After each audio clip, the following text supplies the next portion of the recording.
Hello everybody and welcome back to another fan thoughts and analysis video. Today, we are going to take a look at the Chengdu Hunters and their roster for 2020.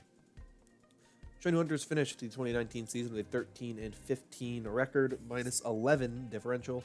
They were the 12th team overall, which meant they were the last team that made the play-in tournament. So, they didn't have an amazing season. They were a team that I think kind of like scraped by and made it in there, just because they were like the thing with Chengdu is Chengdu wasn't a bad team, right? They were better. They were very clearly better than Paris and Dallas and Houston and Toronto and Washington and Boston and Florida, right? Who were the bottom 6-7 teams in the league. But I don't think that they were better than all of the teams. I don't think they were better than the Valiant. That they were not better than the teams ahead of them, in my opinion. Maybe Philadelphia, but even still, I think Philadelphia was a pretty good team.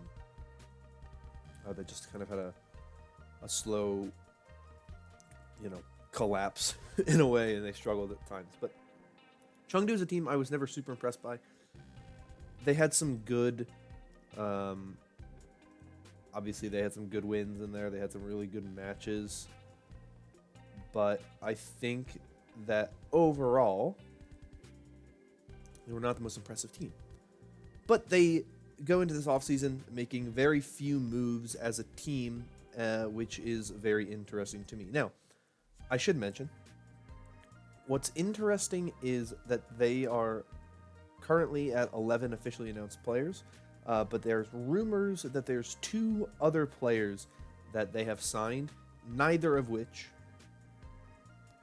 we have gotten any confirmation for, and if they were to sign them both, they would have to get rid of somebody in the process, which is something I've also heard, that there's rumors that several of these players are retiring. But once again, have not heard anything about that officially. We've not seen any official announcements or any official rumors. So I'm going to roll with these 2 rumored players, but I think there's a good chance that they don't actually happen, to be completely honest with you. It seems a little bit suspicious that both of these happen. One of them might, both of them might not. But let's start with the support line for the team. You have Kyo, Gary, and Yveltal, and the rumored support signing of Coldest. Now, Coldest is the signing that I think is less likely, partly because he is with Billy currently, which is the Hangzhou Spark Academy team. There's a chance that he goes there instead. And there's some kind of interesting things here where I don't know if they would sign him when they already have Kyo. And I think they like Kyo, and Kyo's their team captain, so I don't know why they would play him. But the support line was good last season. Yveltal, Kyo were the main 2 that started. Gary came in every so often, but not that often. I would expect it to stay with Yveltal, Kyo. I think they're both very good players. I think they are 2 players who have done enough to perform well and to look good as a support line. So I don't expect a lot of changes there.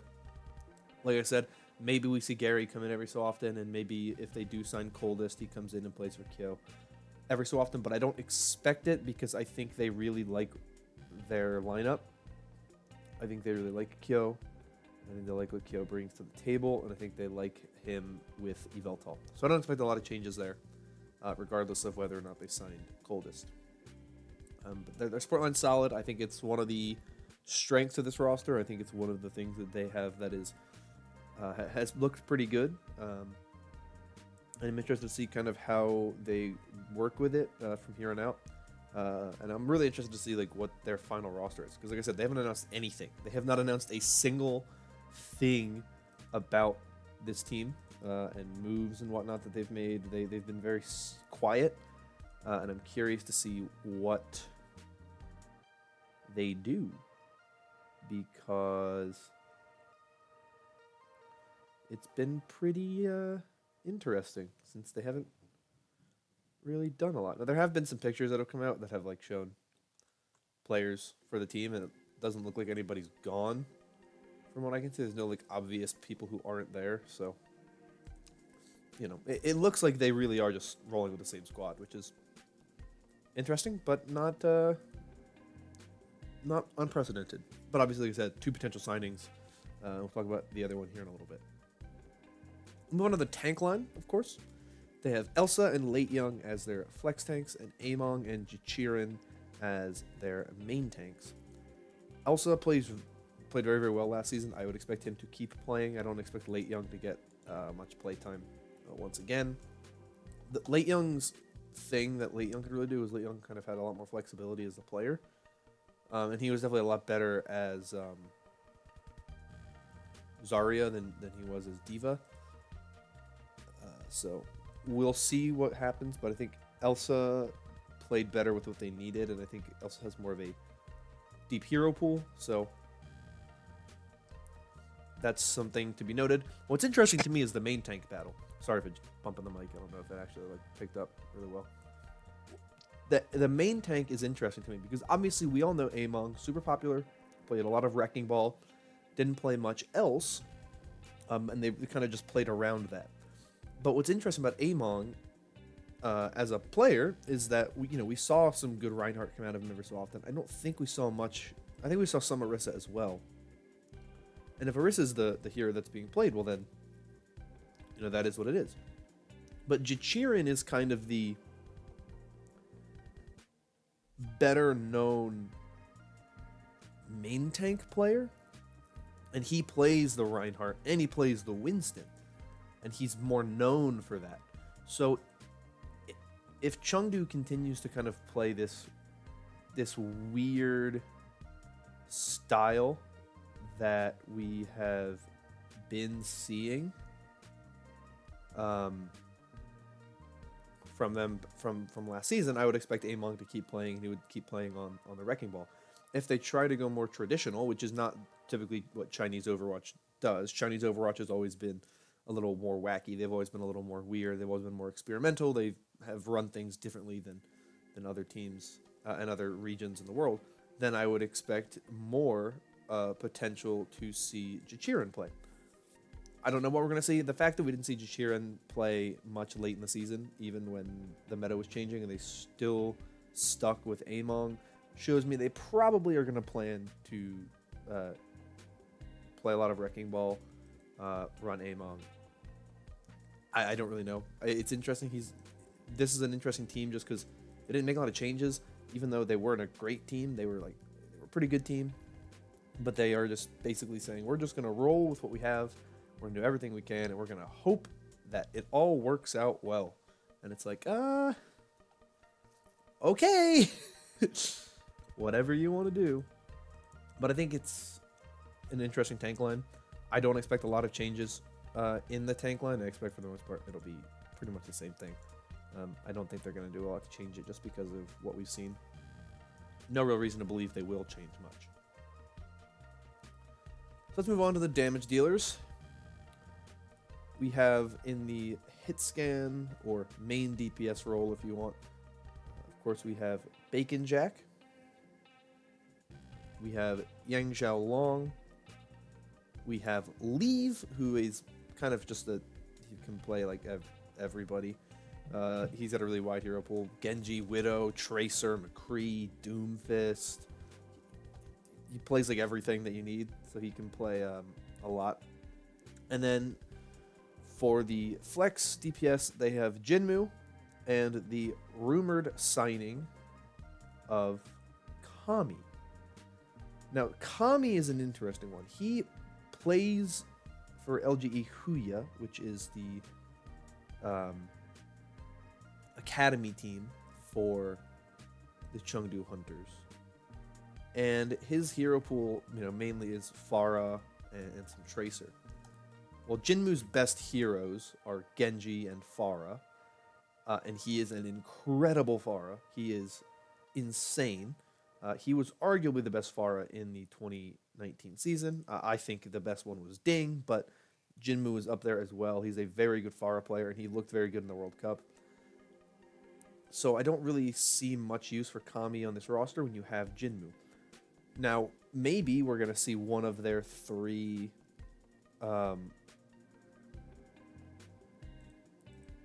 hit scan DPS or main DPS players leave. If any of them were to be sent away or to retire or anything like that, it would probably be Bacon Jack, because he played the least last season. He was kind of their Widow specialist in a lot of ways, but Yang Zhou Long played a lot of McCree.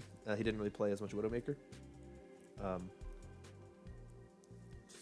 But I think Leave is going to be a starting player on this team. I think Leave is incredible. He's a really good player, and he knows what he's doing. And I would expect him to be the starter alongside Jinmu. We've seen a lot from him. We haven't seen him in the Overwatch League, obviously, but we've seen him elsewhere throughout his career. We saw him in the World Cup in 2018. He didn't play in 2019 because he was sick, I believe. But he's a really good player. He is a phenomenal player. He knows how to play. He's very, very good. He just turned 18 in October. So I would expect to see a lot of Leave. I think he's going to be a starter for this team, and I think he's going to be the player that they roll with the most, because I think he's that good. And I would expect him to be a player to watch going forward, because I think he will be a starter for this team. He'll play alongside Jinmu most likely. We may see some Yang Zhou Long, and if Kami's on this team, we probably will see very little of Kami. Maybe on Tracer, because Jinmu's not as known for his Tracer play, but at the same time, Leave is, so it's why this team has a lot of really weird stuff going on. Kami seems like a pickup that doesn't need to be made, because Leave can play, like if you need a Pharah basically that isn't Jinmu, well, I mean Leave can play it, I would assume, decently well. If you need like a very specific Widowmaker player, you can run Bacon Jack or even Yang Zhou Long or even Leave. But Bacon Jack's kind of known as a Widow player for this team at least. And it seems like with the 4 that they had, they could run every hero they would need, and that Kami doesn't really make a lot of sense. So even if, right, Kami doesn't make a lot of sense unless they lose Jinmu, right? Like if you take out Bacon Jack, you take out Yang Zhou Long, you take either of them out, it doesn't make sense for them to have Kami still, because all he plays are heroes that Jinmu plays and Leave plays. And even Yang Zhou Long plays some Tracer. And even Bacon Jack plays some Tracer. So Kami doesn't really make a lot of sense as a hero, or as a player. Pharah, Tracer are heroes that he plays that everyone else on this team can play. He doesn't really make a whole lot of sense. Maybe he's just a very good player, and he'll be a two-way player, and they wanted to make sure that he was on their roster because they like him, and moving forward they may need him. That's always possible. Maybe they wanted to keep him from going somewhere else. Who knows? But I think that realistically, not many Chinese players get signed to teams if they're not a Chinese organization.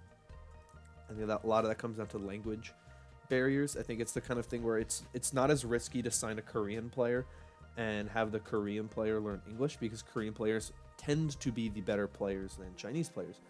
With Chinese players, they're always playing with other Chinese players, and for the most part, they don't have experience speaking English. They're not as good typically as your Western players. Obviously, there's some exceptions like Gushui, who is one of the best main tanks in the league. But it's more of a risk to try to bring a Chinese player onto a mixed roster. So you don't really see that a lot. So most of the Chinese players play on, or all the Chinese players that are in the Overwatch League are on Chinese teams. So that says a lot about the idea that we would even see potential for any of these Chinese players from contenders to play anywhere other than a Chinese team. I just don't think it's going to happen. So Chengdu Hunters, not a lot of changes to this team. I feel like they're going to be about as good as they were last season. I think they'll be a little bit better because of Leave. I think Leave is that good of a player that he really brings a lot to this team to make them better. But at the end of the day, I still think they're going to be a pretty middle of the pack team. I don't think they're going to be that great when compared to other teams. I think when you look at them and the way that they performed last season, they had strong games. They beat San Francisco. They almost beat Vancouver. But they 4-0'd NYXL, but at the same time, they also lost to the Valiant twice. They lost to, teams that they probably shouldn't have, because they were a very they're very just different in the way that they played, and that meant that they could get those big wins because it was a weird style of play, and most teams can't really prepare for that. But also meant that if someone was prepared for it, you would just easily beat them. So it's difficult for me to look at this team and say I think this is a team that's really got a good shot at winning the championship, because I don't think they are. I don't think they're a team that really has a good chance at dominating.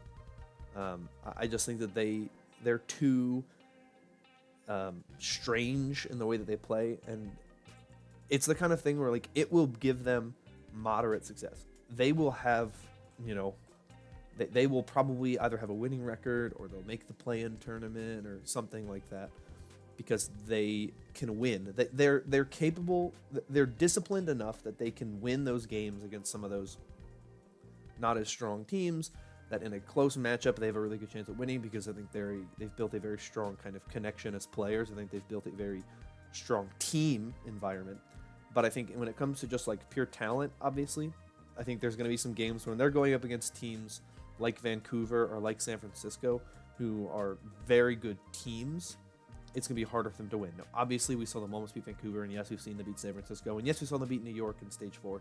But those are teams who I think the New York victory in Stage 4, New York wasn't very good in Stage 4.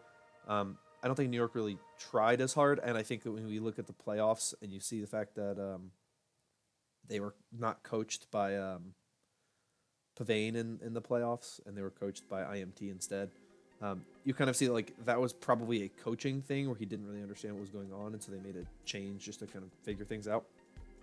Like Chengdu's not going to beat, in my opinion, they're not going to be a team that beats some of these really good teams very often.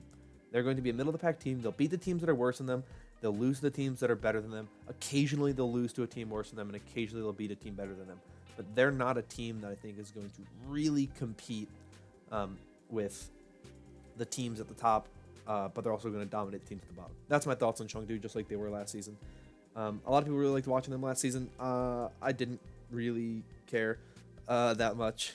I thought they were okay, and they were different. But after the first couple games, I was like, I don't really care anymore.